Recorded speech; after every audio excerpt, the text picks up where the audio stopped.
Hi there, welcome to another help video. In this video, we will be going over the General SEO Settings section under the Settings tab. Let's begin. SEO stands for Search Engine Optimization.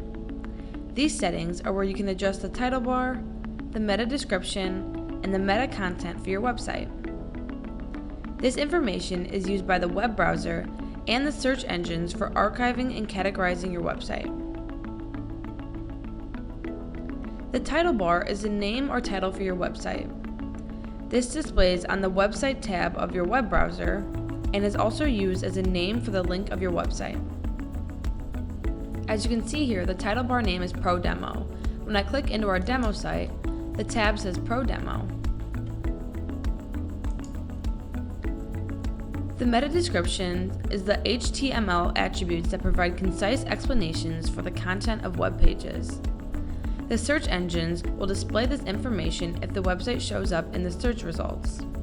So when I go to Google, and under Envisionwise, this right here is the meta description. And finally, the meta content are the keywords for the search engine results pages to display preview snippets for a given page. These help with making it easier for your website to show up in the search results. When adding in keywords, it is recommended to set up only one per line, like it is shown below.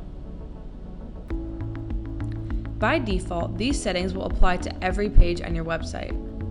To set SEO settings for individual pages, choose a page and then click SEO settings. So I'm going to go under Menu and Pages, and choose one. I'm going to choose On Air. And here you can click into SEO settings. Page settings are very similar to the general settings. However, anything added through the individual page SEO settings will override the general settings for that page. And that wraps up this video. As always, if you have any questions, feel free to visit our help center or contact customer support. Thanks for watching. Be sure to check out our other help videos and we'll see you next time.